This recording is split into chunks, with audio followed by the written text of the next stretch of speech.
Hello and welcome to another episode of the Autoblog Podcast. I'm Greg Migliore. Joining me today on the phones from the West Coast is senior editor Alex Kierstein. How you doing this Tuesday afternoon, Alex? I'm doing great. How are you guys? Doing good. Summer is finally, hopefully getting here in Michigan. It was chilly 60 degrees this morning, though. So was driving a Wrangler with the cloth top scrolled back. So it was a little chilly, but more on that in a minute. And sitting across from me, this is fortuitous because we're talking about some green things coming up. John Snyder, green editor. How are you? I'm good. How are you? I'm okay. Doing well. So let's jump right in.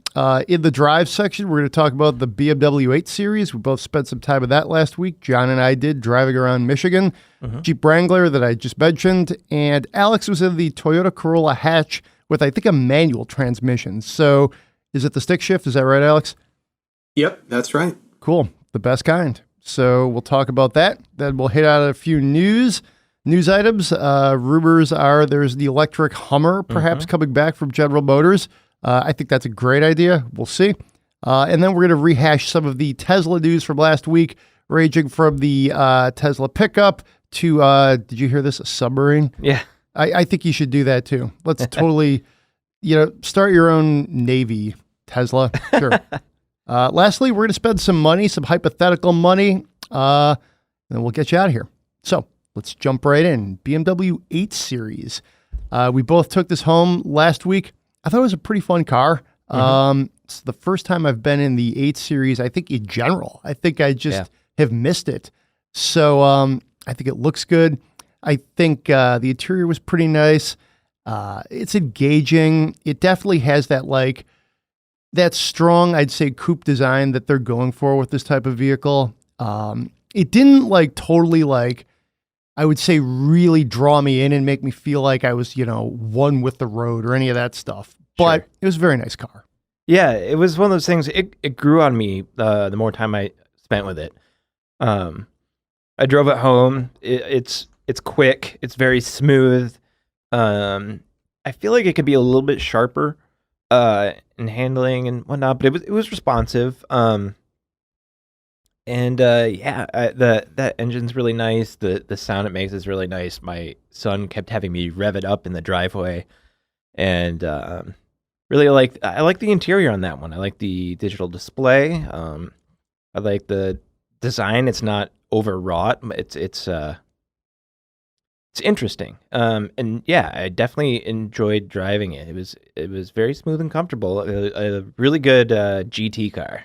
Yeah, I agree. I think I like the steering. I thought that was pretty solid. Wasn't, again, super engaging, but for a car like this, at this point for a car like this, I consider it essentially a sedan almost because it's so big and it's so, it handles like that.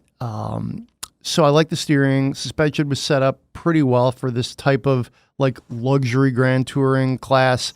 It was enjoyable. I would say, did it feel super special? Not really. I think it felt very, very nice. But the engine's brilliant. It's really good engine. Sounds good. Got the attention of the neighbors, rattled a few dogs, I think, that wondered what was going on. The exhaust was actually a little surprisingly how much, get up it sounded like it had. It's kind of strange, but I think I liked the car from the back pillar backwards, if you will. Okay. It seemed like it was set up pretty nicely there. The fenders were curvy, the way they kind of went into the taillights. I thought up front it looked kind of generic, and then the back end I thought kind of had, it was the right proportions and pretty stylish. So yeah, the looks grew on me too over the course of time that I had it. It's got some really good curb appeal. I think it's eye catching. I had a couple people report that they saw me driving in traffic when I was commuting to and from work. It definitely stands out in the crowd, which is something to be said for it. Now, if you're listening to this in the future, which will be, let's see, there will be some more BMW news. We're recording this on Tuesday. You'll be hearing more tonight, more 8 Series news. It's going to be a Grand Coupe is coming out. So check back at Autoblog for all the details on that. Maybe we'll see when we drive that if we like it any better. Part of me thinks I might actually. It just makes a little more sense to me than, the way this thing's entirely set up. Alex, I know you didn't drive this specific car, but any just general thoughts on the 8 Series, what it is, what it does? Oh boy. I mean, I know our job is to be critical, but this almost feels like if you don't have anything nice to say, don't say it kind of thing. I am just generally not a fan of this car. But, I don't know if that's because I'm hung up on how amazing the original 8 Series was, and that in some way this doesn't seem to live up to how special that car was in my mind. So it may not be much about the current iteration and maybe more about how it just compares to this idealized thing in my mind, the classic one. So did you guys, does the new one even make you think about the first 8 Series at all, or does it just seem disconnected other than the name? Yeah, just the name is it. And that's a problem across many cars in this industry when they bring back nameplates not living up to Blazer. But right, yeah, get John going on the Blazer. But yeah, you've definitely got a point there. But I think on its own, apart from that, I still liked it. I liked it, but no way, shape, or form did it sort of bring back, the car that I, liked when we were all younger and, always thought, oh, it'd be amazing to drive that thing one day. And then, you get behind the wheel of, an 8 Series, but it's not like the 8 Series. So yeah, I didn't think it really lived up to the legend, if you will. And that's a tough thing. Yeah, it's a high bar. Cars, yeah. I mean, like John said with the Blazer, it's very credible crossover, but it's not like the thing that John has, in like his mind's eye and on used car lots. So, yeah, let's move along to the Jeep Wrangler. I was super fired up about this. It's the first 2-door Wrangler I've driven in quite some time. I've driven obviously the 4-doors, all of us drove the Gladiator a few weeks back. So it's like just the Wrangler and its like siblings are really expanding, proliferating. And I got behind the wheel last night. It was almost like an afterthought. I'm like, okay, 2-door Wrangler, whatever, it is what it is. And I was just so fired up to drive it. This one is interesting because it's the Turbo 4, so that's 2 liters, direct injection, 270 horsepower, about 295 pound-feet of torque. And I really liked it. I think for off-road, I would probably prefer the Pentastar V6, simply because it's more of a linear engine and it's just a little more predictable.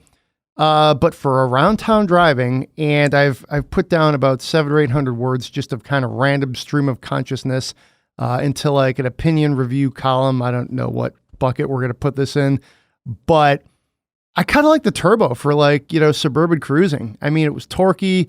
It felt quick. You get up to, I think, 25 miles per gallon in the city, which is, I think 23, which is pretty decent, for a Jeep Wrangler. So I just enjoyed it. It really fired me up. It brought me back to like the purity of what a Jeep could be, of what the Wrangler could be. You really feel it's an intimate setting. The back seat is actually, there's a little more room back there than you might think. I was thinking of running to the this like flower soil depot kind of by my house. Didn't get there, and I thought, well, it might be fun to take the dog. And there was plenty of room back there for her, and she's a golden retriever. So it got me just kind of thinking about like if I was going to get a Wrangler, which I'm not, but if I was, all of a sudden it's like the 2-door became a little bit more realistic to me just because of how good this is. And again, how much this specific Wrangler to me captures more of the essence of what the Wrangler and what Jeep is. So yeah, fired up to drive it. It's the first 2-door I think I've driven in several years, at least. It definitely of this generation. This one's in this thing called Mojito. It's just Mojito, exclamation point. And it's essentially the color of like the limes that you might see or the mints you would see in a Mojito. It's very eye-catching. It's got the big, I think 17-inch wheels with the off-road tires on it. It looks like a Hot Wheel is what it looks like. Yeah. Almost, I couldn't believe this. Unbelievably, I pulled up to a guy in a 4-door one in Mojito, colored as well, Rubicon with a bunch of the same like off-road options. And I'm just like, wow, small world. Maybe not so much in Metro Detroit where there's a lot of Jeep owners and FCA workers and all that. But yeah, I mean, as much as the 8 Series felt kind of like just, cream of wheat, the Jeep Wrangler, 2-door Rubicon did feel special. I was, in some ways, maybe a bit surprised. I cited out Monday night, like, okay, this is a nice way to start the week. And yeah, I really enjoyed it. So. Yeah, I like the two-door quite a bit. If I were going to get a Wrangler, and I weren't going to wait for a plug-in hybrid one, I would get something like this, except I wouldn't want to spend this sort of money on it. That's this one was $52,000. Yeah, and I would get the Pentastar, because I would probably take this thing off-road, and I would just, want that linear feel to the engine. But like you said, the Turbo 4 is good for around town. And yeah, I think I could, I don't know. I think I'd wait for the plug-in hybrid though. Just the extra torque down low is, a wonderful thing. But I love the soft top. I love the 2-door. I love the Rubicon package. This thing is the real deal. Definitely. I peeled the cloth top off this morning. That was so cool. Like I said earlier, it was kind of a chilly June morning. I don't know if it's ever really going to be summer here, it seems like.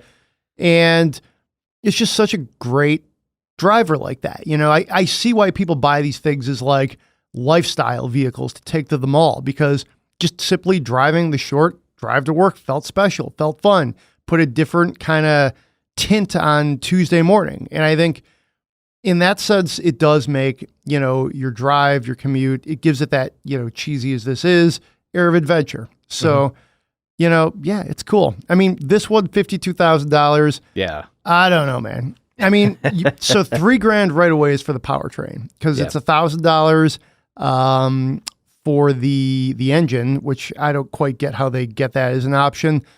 And then $2,000 for the transmission. So somebody explained that to me. I think it's essentially it's a $3,000 option to get this thing. So that adds up right there. There's a bunch of just stuff on here that I probably wouldn't get. Yeah. But there is a lot. Like, I would say if I were really speccing this one out, I'd probably still get to about 45. I would want the seat heaters. I would want, I probably would go with the steel bumpers. Just, if I wasn't going to do much stuff on the trail, I think I'd just take my chances and hope I didn't, scratch them. But yeah, it was really enjoyable commute. Driving press cars like this is where you kind of wake up and you're like, this is a pretty awesome job. And then I was thinking 2-door or 4-door, I would get the 4-door if it was going to be like my car is like Greg the dad who like wants to put a car seat in the back, sometimes wants to have 3 people in the car, maybe a 4th if you're counting the animal, the dog. Yeah, if it was like me just commuting and then say, my wife had the baby in like our SUV, okay, that makes sense. But for a broad general purpose, still go with the 4-door, but man, the 2-door still does feel special. And then, hey, I don't know, Gladiator. Yeah. Yeah, the Gladiator. If you want to talk about expensiveness, let's really talk about Right. If I were going to get Gladiator, I'd go really bare bones. But if I were going to go with a Wrangler, I'd do the 2-door and then I'd add some actual, I would really want to spring for the Rubicon. Interesting. Yeah. Why? Just curious. Just for the capability of it. I would take this up north. I'd be driving on trails. I would be driving on state land.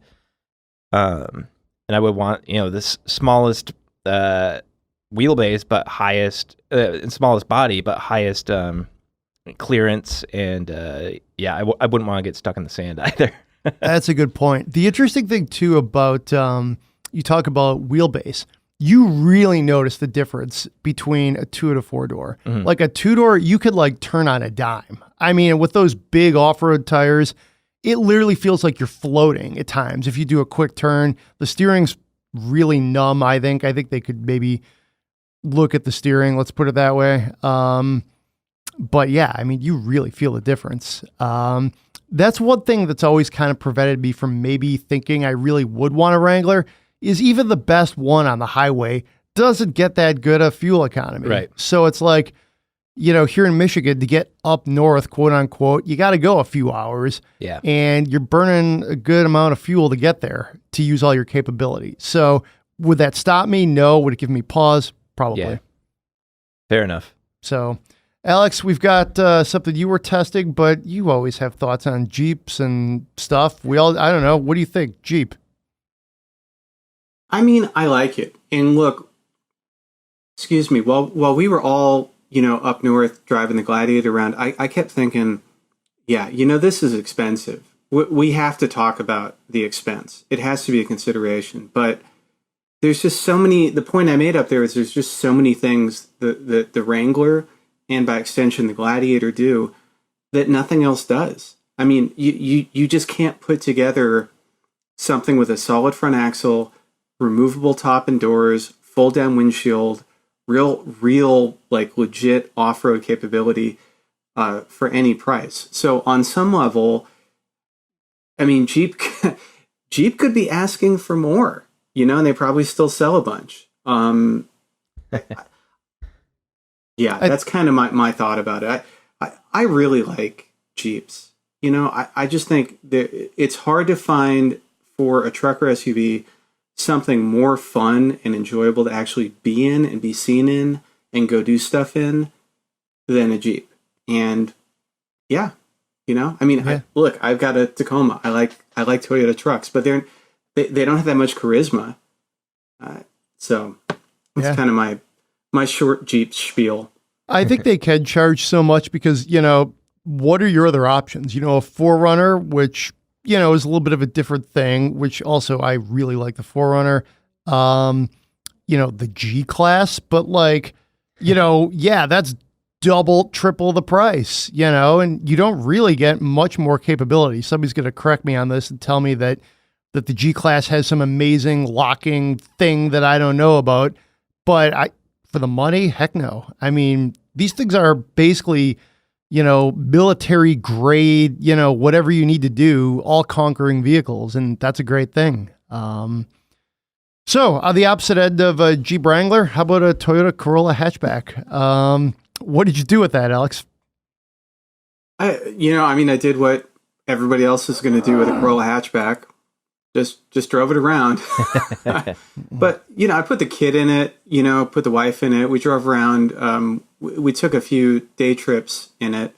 And, it's an interesting car.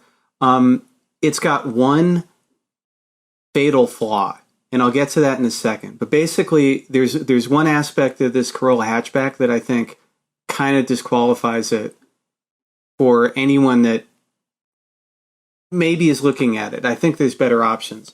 But the interior is really cool looking and comfortable. I had an XSC model with a manual, and the seats had the center section was sort of this houndstooth kind of pattern. It wasn't quite houndstooth, but it looked really cool. The outside was this electric blue. The styling was good. And you know what? James Riswick did our first drive of it, and he said, this is not a hot hatch. No one should confuse it with a hot hatch. But it's kind of just good to drive. It's not trying to be a Civic Type R, and it's not really fast. The engine is not really that inspired, but it's just so enjoyable to kind of have to kick something in the butt really hard to get it to move. Yeah. And to sort of enjoy how much work it's enjoyable work to drive the Corolla around town. And I don't know how it would be with the automatic. Probably pretty boring. But with the manual, yeah, I really liked it. And I thought the interior, the passenger, the seating, front and rear seats were pretty spacious and comfortable.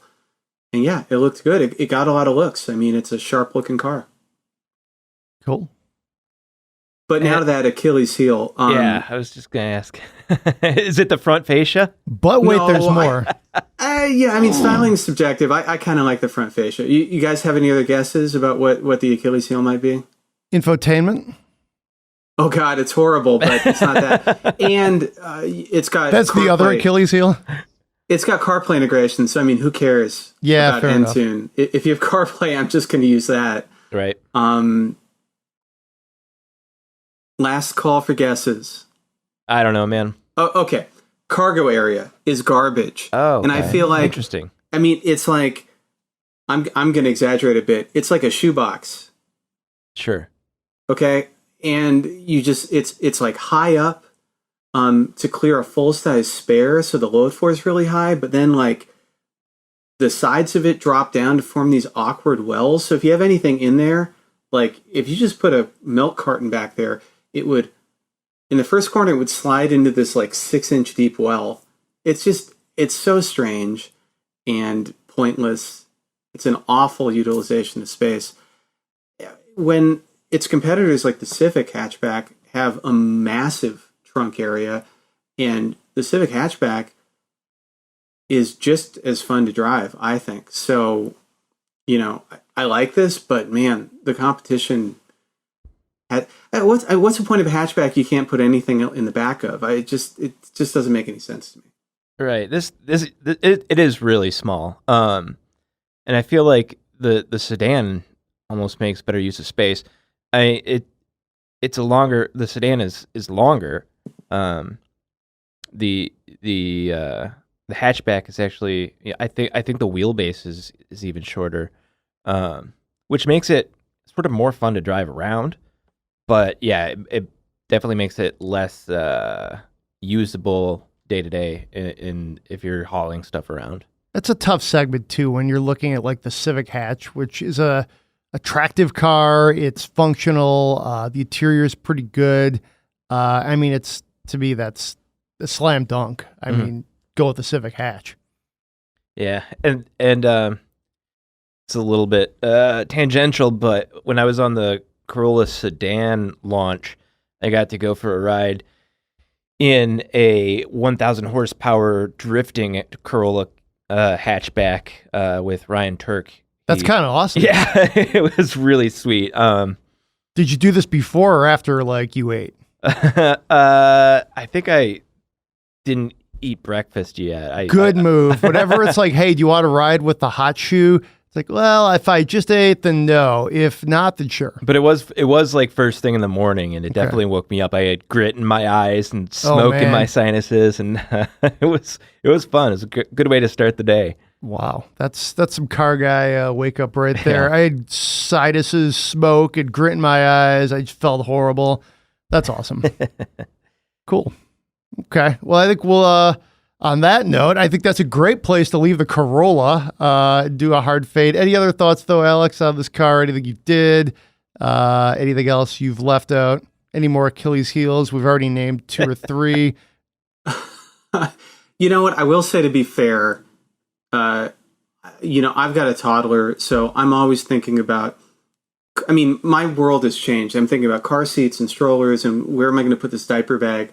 If someone has less need for room, basically, if you don't have kids, it might be an interesting choice. And I don't know how well they're going to sell, so maybe you'll get a great deal on one, at the end of the year or something like that.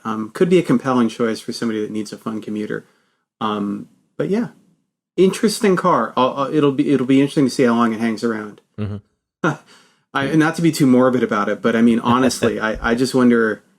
It was kind of surprising that it came back. I mean, the Corolla IM wasn't that great. I'm sort of surprised they're in our crossover crazy world. I can't believe they're doing it again. But let's say with the Chevy Cruze hatch, like I can't believe that car exists right now. I mean, it's generally pretty well received. It looks pretty good. It drives solidly. It has the shortcomings of the Chevy Cruze that are pretty well documented, but fine. But it's also just like, wow, I can't believe that thing exists right now, So, who knows?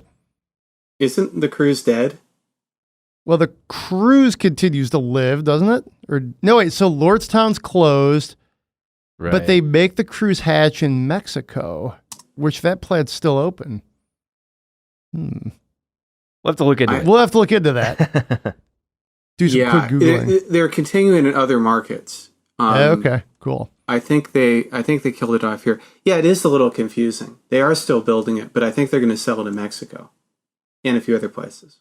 Cool. So while we're doing total random tangents, Reese just slacked me, Reese Counts, our road test editor, this just in, a Bud Roadie for that 8 Series that we drove. And for rolling, I wouldn't say mediocrity, but rolling just niceness. Any ideas what you think it cost? John? Oh, I looked at it and I forgot. It was pushing 120. Yep, 119. Yeah. So, sure, whatever. That's par for the course of that segment. But, man, that's a lot of money for a car that I could think of a lot of things in the $80,000 to like $100,000 price range. Yeah. I would probably prefer. But anyways, that literally, I like getting random slacks during the podcast because, it's cool little follow-ups. All right, so randomly, we're talking about cars that are on their way out. Did anybody think Hummer might be coming back in 2019? Report out of Bloomberg says GM is considering bringing back Hummer as an all-electric sort of vehicle. It doesn't sound like it would be a standalone brand. It would just be like electric Hummer, and it would be, I guess, competing with like the Rivians of the world, which makes a lot of sense when you think about it. Obviously, they're hoping to trade, or cash in on the Hummer, halo. The issue with that is when they killed that brand, people didn't necessarily like it. I think it was very polarizing, very divisive. I guess one way to overcome the, consumption issues of that brand is just to say, well, hey, now it's all electric. So there you go. I think it'd be a good move, to be honest. I think if they could, I would say market it properly, make it this like go anywhere, do anything thing that's electric, bring back that blocky styling, that rough and tough SUV thing. It's all the rage. I would say do it. I wouldn't say do it as a brand though. Do it as a standalone like car, or I guess it would be obviously SUV. Yeah, I don't know. The Hummer left such a sour taste in my mouth that it's hard for me to get excited about this. But I don't know. The GM is going to need something if Ford's investing in Rivian, and then FCA is going to have their electrified Jeeps. It makes sense for GM to have something to compete against those. And yeah, a Hummer, it's recognizable. And if we're truly capable, it could be pretty cool. But again, I feel like it'd be one of those things where it just spends all its time, on the suburban streets of Birmingham, Michigan, and not anywhere off road, which is disappointing to me. And I'm not sure that GM could do it as well as Ford or FCA. So I've got my hesitation there too, but I definitely would give it a chance. I think what's interesting too is General Motors really could use something perhaps in this like Bronco Wrangler fighting space, and Hummer sort of fit that bill for a while anyway. Ford's bringing back the Bronco. We've heard not rumors, Jeep has said the Wrangler is going to get a form of electrification. It's going to be plug-in, future-proofed, as they like to say. I think we've heard rumblings that the Bronco is going to have something. I don't know if they've said all electric or hybrid or something, but I think it's like natural to assume they're going to explore that avenue. This would fill a niche for General Motors. We've also heard things like, well, maybe GMC will go down the road and they'll be the guys who have this rough and tough off-roader. Would that be electric? Who knows? But if you ask me, this isn't maybe at the top of the list of things GM needs to do, right. But it's a splashy play. It would, it would change the conversation. And a lot of people want their electric vehicles to be big and capable. So, Hummer was one of the most, biggest and capable vehicles that we ever saw in the, consumer market. So, we'll see. Yeah, I just wanted to stick a potato in the tailpipe of every Hummer I saw. So that wouldn't be a problem with this one. That's a fair point. That's a fair point. Alex, what do you think? One, I can't believe they haven't legitimately tried to bring Hummer back before now. And I wonder if waiting until what I have to assume we got to be getting near the end of cheap gas prices again, right?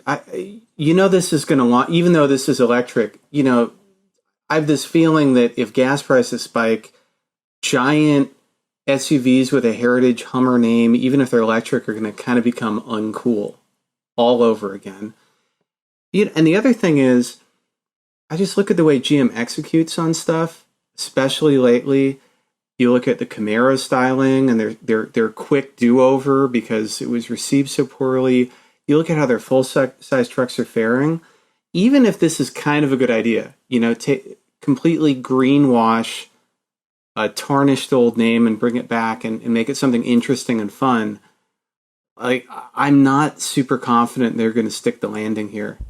And I'm a tough critic, and I'm tough on GM, especially because I kind of don't know what they're doing right now. But I think execution on this is everything, and I don't know. What do you guys think? I'm worried they're not gonna do it right. They could do it right, but I don't think they're going to. That's a hugely valid concern. I mean, that's what worries me about it. I just don't know if GM can pull it off. I certainly have every confidence that FCA can, and Ford probably could. I don't know. I don't see GM taking this ball and really running with it and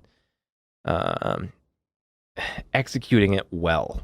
So do you think maybe Ford should look at doing an all-electric plug-in Excursion? Just totally greenwash that name, which was arguably even more offensive to environmentalists than the Hummer. The H3 was actually roughly the size of a normal conventional midsize SUV at the time.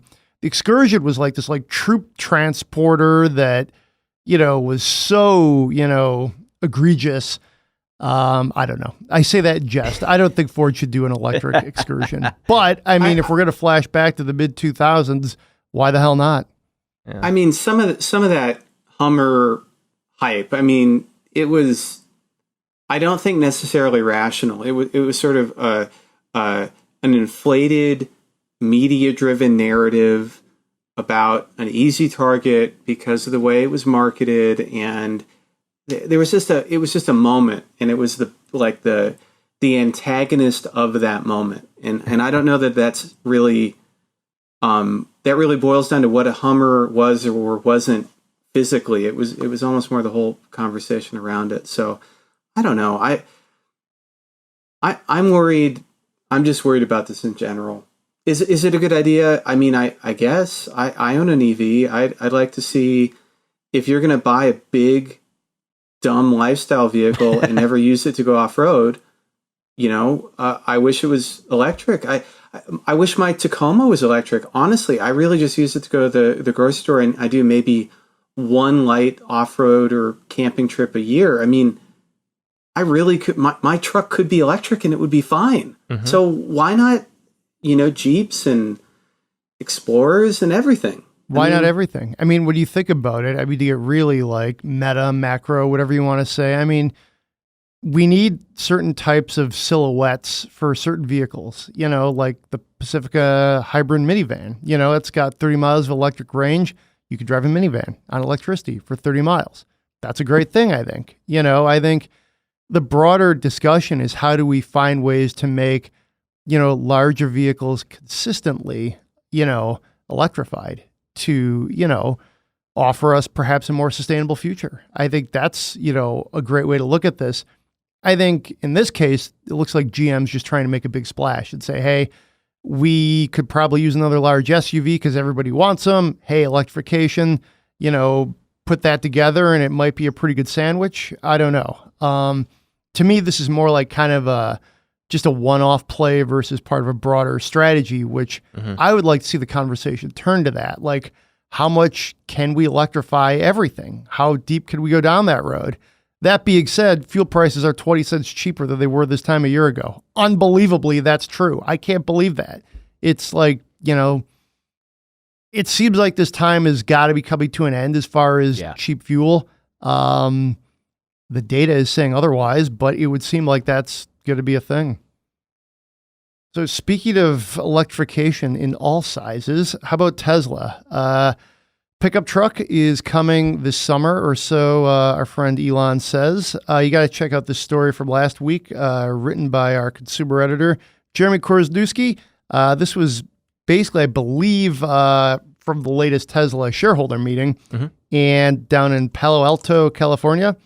Pretty random, but I'm excited. To me, this is the Tesla that I'm really intrigued to see what they do with, because he's shown that they can make crossover sedans.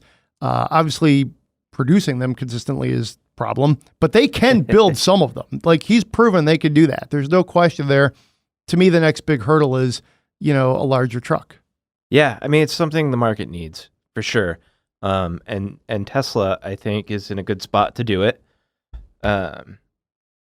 They've garnered a lot of fans, and those fans will support the truck, and I believe it can definitely swing more customers over to Tesla's side as well. People want trucks, and there just isn't, what are your options if you want a truck that's electric? I mean, you can wait for Rivian. Workhorse is working. They're plug-in hybrid, but gosh, who knows who knows their fate. Well, they were talking about taking over the Cruise factory in Lordstown, Ohio, as we further autopsy the Cruise departure. But but they're strapped for cash. I think Tesla, it's a good time. Elon says hopefully this summer they'll unveil it, and I hope they do too. But that would just be the unveiling, and then who knows how long it's going to be until these are actually being sold. But dollars to donuts, 2 years. Yeah, hopefully. I think it could be a great thing for Tesla, and it could be a great thing for the market. Cool. What do you think, Alex? I know you're always pretty cynical about Elon, but I don't know. What's your take on this? Cynical. Cynical about Elon. Yeah.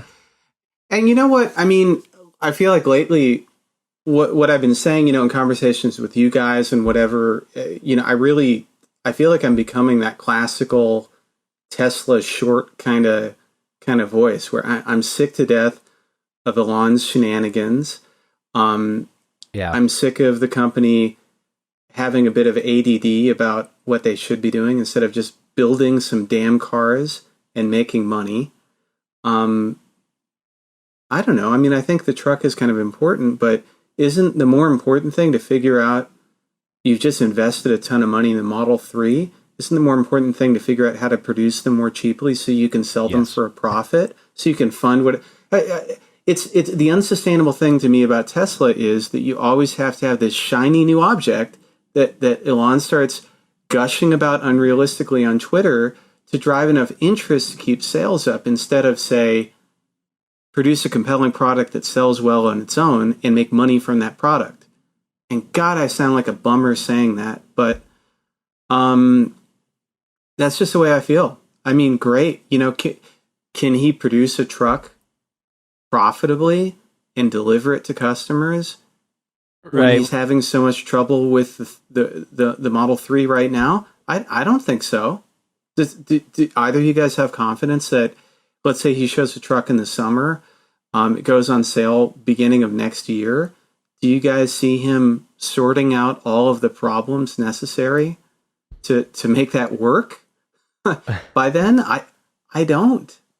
He was on a podcast, the Ride the Lightning podcast, saying that, quote, you should be able to buy a really great truck for $49,000 or less. That worries me. If he can create a truck and unveil it, and then keep expectations in check and not promise some really low, unprofitable price point, then sure. But I mean, he's what been guilty of a history? little bit of a bait and switch thing. Like, that's a great point there, John. Like, he's like, hey, you could get this. And then when it actually comes out, it turns out like the model for the price that he said isn't really available, or they like roll it out and then it's out for like limited edition special order and you can't get anything on it. So that's really been one of his shortfallings. Yeah, Greg, that's exactly what I was going to say. I mean, all you have to do is look at the guy's track record to understand that he's not really being a responsible corporate leader by the way that he talks about his product. And he's running afoul of the SEC. I don't blame the SEC. It's a big deal to tell customers to be able to buy something at a certain price point that you can't deliver on. I mean, there's sales puffery, and then there's just being misleading and irresponsible. That said, there are a lot of electric pickups sort of percolating, and I think Tesla would lose a lot of credibility if they weren't able to compete in that space. The bad news for Tesla is, to me, this feels like they're painting themselves into a corner. They got to play here, but they don't have the production capacity or production maturity to make it work, right? I think what's interesting here is if you said strategically, what's the better play for the U.S. market? Like, put all your chips into a pickup truck or perfect a small sedan. You could argue, like, take a step back and say, cut your losses, roll with a pickup, double down on where you're going to make the most money. And, it's just arguably, the most important segment in the U.S. market. But do I have any confidence he can build one? Of course not. I mean, where's he going to build it, for starters? I think, pickup truck factories are like their own thing. I mean, there's a reason that like the Detroit 3 have been building pickup trucks for literally 100 years. And the Tundra and the Titan never really have been able to crack into like, the top of the marketplace. It's a really hard thing to do. And the Nissan and the Toyota are very solid trucks in the vacuum, but can they beat like the Ram or the Silverado or the F-150 on really any metric? No, not really. So, I mean, building and making high quality pickup trucks is really, really hard. Even the most advanced automakers struggle with it. So I think he's really got to articulate his plan here, not just say, hey, I need a shiny thing to talk about because my tweets are getting fewer impressions and the SEC is on my back. Let's talk about a pickup. He's got to be a little more, I think, measured and comprehensive here. I got to say one more thing. I'm just confused about the strategic plan of this whole thing in general. Maybe, John, you can see if I'm off base here, but why, if we're looking back with the clarity of retrospect, why did you even do the Model 3 at all? Why not do the Model Y? As an aside, I think the answer is just so he can do that sexy pun. Right. But, yes. Which is just, it's so maddening to me. But like, kill the Model 3, say, hey, all those reservations are going to go to Model Y. The Model Y is substantially similar. We're going to do our best to do it low price point. Double down on Model Y. And then suddenly you've got a vehicle in a relevant segment from a hot company that Well, I don't think he actually like has true product planners and strategists. I think he's just like, we need to make an electric car. Okay, let's make an electric car. And nobody took like this like 30,000 foot view and was like, well, wait, where's the market going? What's next? Because they're still in this like baby step phase of like, can we build the car? Can we build it reliably? Can we produce it? And there's nobody at the top saying, looking at market trends, looking at consumer preferences. And that's why they're stuck with a compact sedan in a market that does not want them. Or they're discounting that stuff, or they have it and they're saying, no, we're Silicon Valley disruptors. We are going to take your status quo and destroy it by doing whatever the hell we want. I think that's a real, if we're gonna criticize Silicon Valley's attitudes, I would also have to criticize capitalism, and we don't have time for that. But this whole situation is a problem. Are you guys John, excited about the DeLorean movie? Yes.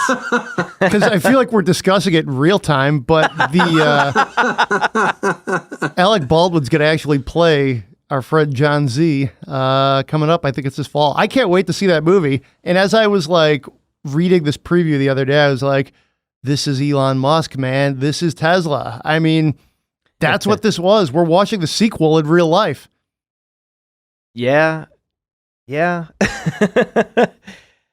Yeah. I don't know. I think DeLorean was a lot more charismatic than Elon. Good point. He was an interesting, cool guy, and with some real problems. But yeah, he was an interesting guy. Yeah, Elon is, other than SpaceX to me, he's less and less interesting. But yeah, I can't wait to see that movie. I also need to. Did he write a book? Did DeLorean write a book? Am I remembering this correctly? Yeah, I believe he did. Yeah. I should read that. Framing John DeLorean, and wow, it's actually out. We could go see this today at 4:00, John, at the Birmingham 8 Theater. So it kind of looks like sort of like the smaller like run theaters. Uh-huh. It's also at like a landmark theater here locally. Oh wow, I didn't know this was out. Trailers on YouTube. So I mean, as you guys know, with small children, like there's like no chance I'd be to have time to go sit in a movie theater for 3 hours. Right. But the minute this hits like a streaming service, oh man, I'm going to crack open an amber ale and I am all over this. We should do a watching party. We should all like start the stream at the same time. And get on the chat. That'd be fun. Yeah. On that note, how about we spend some money? Sounds good. Cool. All right. So this is kind of an odd spend my money. It's actually spend my money. Occasionally we do this with staffers. Just disclaimer, I'm not going to buy this thing. But I was walking my dog Blue the other night and she stopped basically at this guy's lawn. I was like, come on, girl, you can't stop here and, relieve yourself. We got to keep going because the people are on their lawn. And so I'm making this awkward chit chat while trying to get the dog to move along. And I was like, man, I love your Land Cruiser. Every time I walk by, I look at it because, after, you're a mile into your walk, you start to look around at things. And he's like, well, actually, it's for sale. 1996 Toyota Land Cruiser, $4,600. I think he said 160,000 miles on the clock. It's not, I'd say, officially for sale. There's no like listings or anything like that. It was just like kind of more like I'm trying to get rid of this thing. Your dog is peeing on my lawn. Do you want to buy it? Sort of transaction. I'm not going to buy it. But I keep looking at it thinking this is a cool vehicle. Man, that would be fun to drive around in. So I guess the question is you guys think this is a good deal? Would you buy it? It's not a bad deal, man. That's for as old as it is. That's not a crazy amount of miles, and those things are pretty solid. And I do like that car. My dad had that generation Land Cruiser. It was one of the cars that I learned to drive in when I was actually driving on the road. It's a tank though, but if that's, the style of car you want, and that's actually not a bad price in my mind. I could live with that for sure. For sure. As I look at some listings on Autoblog, we have a redesigned listings experience. I encourage you to check it out. They range from one with 155,000 miles is almost 11 grand. Yeah. Got another one in 96 for an even 10. Another one for almost 11. A couple more that don't have the price listed. Contact the seller. Then one for 9 with 232,000 miles. These things will run forever. It's in Arizona, so that's those are easier miles than with the salt and the crazy snow apocalypses we get up here. So I don't know. It does seem like a pretty good price. Yeah, it depends on the shape it's in, if there's any rust, if it's been in any accidents. But judging from what you've told me, I could definitely. It's a pretty good deal, I think. That. Yeah. You should buy it and flip it. Yeah. That's true. What do you think, Alex? Would you buy this if there was one of these down on sale down your block?